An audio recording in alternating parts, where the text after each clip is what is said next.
Now, you were there when he bought, or basically found the first set of barrels, man. Walk them through your experience when you guys discovered the 16, 15, and all them other great years of whiskey. This is my brother, by the way. I'm sorry. Go ahead and introduce yourself, man. Hey, Tim's my brother.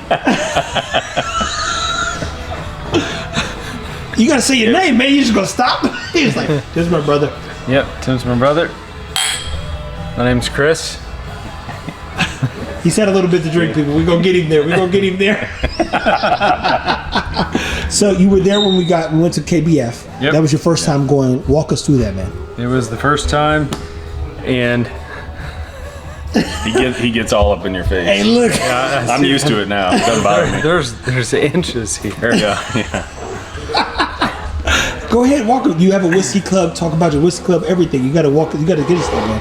All right. You came with the intent to get one barrel for the club if they were good. Yep. We went to KBF and then tried some barrels, and then we hoped that they were good, and then they were really good.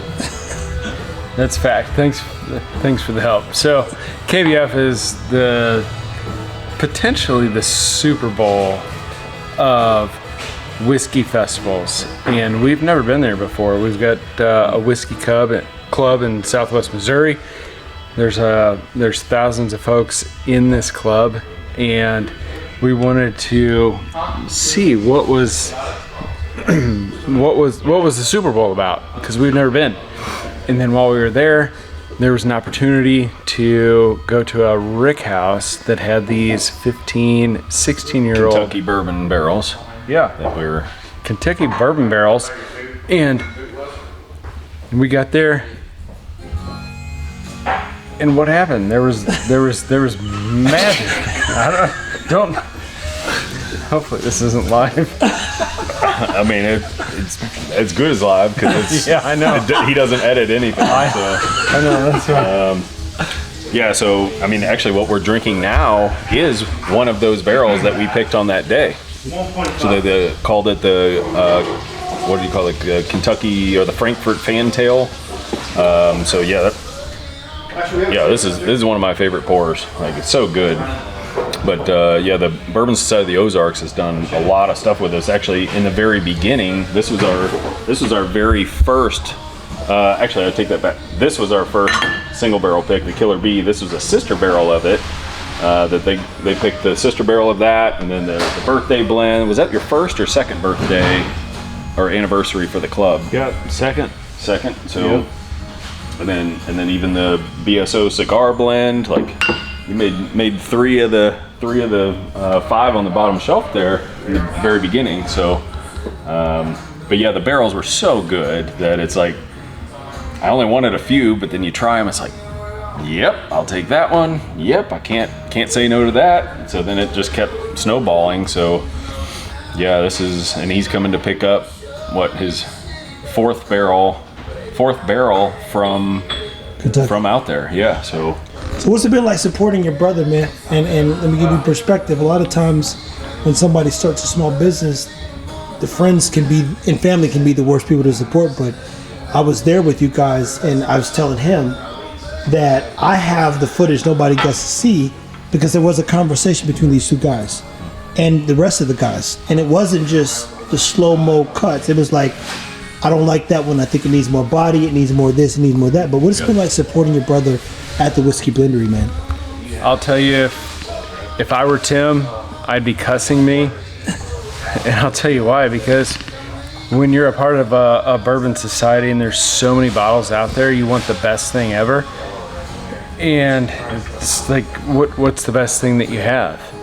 And it's like, hey. They've gotten you've gotten a little more leniency, I guess, on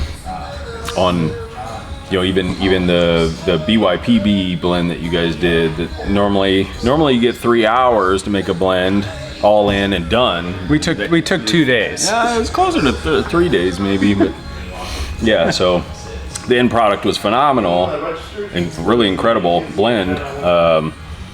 But yeah, even on the one you're picking up, you wanted 3 different waxes, and normally I would say go kick rocks, but But no, they pick really good barrels. They've been supportive of us from the very beginning.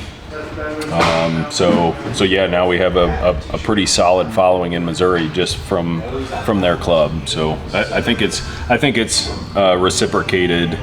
You're kind of a pain in the ass sometimes, but then there's a lot of bottles and people drive down from Missouri to come here just because of you guys. So don't let them fool you like we're a huge pain in the ass, because we do. We want the best. They want the best bottles, and that's what all the clubs want: the best bottles. And we are leveraging the relationship as hard as possible. And we're very fortunate. We get to you're try. the leverage, right? Well, to a point, until he says fuck you. man, the mouth on this guy. Who raised you? Now, what's your best whiskey advice to those people that are just starting? Because 9 out of 10 people will not go to KBF for the first time, get to go to a rick house, pick 15, 16-year-old great barrels, deliver that to their club, but even more importantly, consistently do that for the next couple months per se. So I mean, like, we talked about that off camera. Like, my first experience was with your brother, and it's been bar none. Like, how do you start here? There are guys 10 years in the game who don't know who couldn't get to where your brother's taking me, let alone. Yeah, that's a great question, and it doesn't matter the years. Like 1 year, 10 years. The objective is have fun. Like, have fun. You're on your journey, and know your why. Yeah. So for us, it's family, it's friends. The whiskey brings us together, and that's the why. Like, we'll spend time together. Yeah, because we've done that for quite a while, to where whenever I go home to Missouri, that was kind of, okay, hey, let's bring our best bottles, let's get together, let's go in my dad's basement, and then, yeah, talk about life, talk about whatever. But whiskey was always the conduit that gave us a reason to kind of come together and open the bottles, and then it kind of snowballs from there. So so that's part of the reason why whiskey is important in my family. It's actually caused me to dig into some of our lineage a little bit. I don't know if I even told you this. No, not yet. Yeah, so both sides of our family were farmers, and they farmed wheat and corn, so it kind of works out. So it's in your DNA. Well, yeah, I guess so. I guess it turns out. Yeah, so. We didn't know it. Here we are. Yeah, we got a proof of our new founders label that we're gonna have in the background. Has some hand drawn, like, farmers farming wheat, and like, so it's kind of cool to learn more, not only about the whiskey but about our family, and then have that time together with the family is invaluable. There you have it, man. Well, we're glad that you're a supporter, which is key to anybody being successful, especially when they support the family's growth. And it's great whiskey at the end of the day. So it sells us stuff. We talked about that too. It's not a hard sell, right? It is not a hard sell. The whiskey is phenomenal. Like, you can wait in line. It's the season. You get some of these bottles. Yeah. All right, so while he grabs those, like, you can wait in line overnight, and there's people like popping tents, and they're like, "Oh my gosh, I'm trying to get the best bottle I can possibly get." They're right here, like. So these are all the bottles that your brother personally has bought from here. Yeah, that their club did. So they're super creative. So those are just like the stickers that they put on them. But yeah, this is the one that's not even out yet. So rare hook. So pretty cool, and each one has their own personality and everything. So, but yeah, these are great bottles. Yeah. You see now that wax job was a pain in the ass. Probably not going to do that again. Out of these bottles, which one's your favorite so far, man? Oh, what a great question. Yeah, that's a tough like question. It is so question. So as you pour these things, they evolve in the glass, and they twist and they turn, and these four don't even tell the story, because Bourbon Society of the Ozarks, like, we've done over 12 projects with the Blendery. Like, that's that's 12 unique experiences. These are layups. These are like slam dunk, put them in a bottle. But some of the other stuff, like, I mean, the early on cigar blend, that was we finished that in a toasted barrel and a maple syrup barrel, like early on in the day. And yeah, so we've done a lot of different things, and it's part of the clubs. They push you to be, have new innovation, be creative, like try different things, because all the clubs want something different, like you said earlier. And so yeah, these guys have great ideas and great, hey, let's try this, do this. And the attention to detail that they have, like even on stickers, that tells you how important the quality of the whiskey is. If they spend that much detail making sure that the wax is perfect and the stickers are perfect and all of that, like, yeah, just imagine how strict they are on what goes into the bottle. So you don't have a favorite one is the answer. Hey, I'm gonna tell you, we are very fortunate to have such quality liquid that goes in. Like, it is so good when you drink it that we're just trying to like capture a fraction of the quality in the sticker and the wax with how good the liquid is. Like, we're so blessed in Missouri to have the Blendery in our lives.